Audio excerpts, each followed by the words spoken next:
Bana hep soruyorlar geliyor mu geliyor diye, bakalım çağıralım gelecek mi?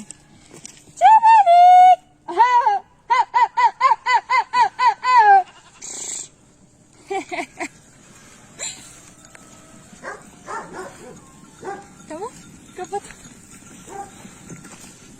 Gördüğünüz gibi geliyor işte.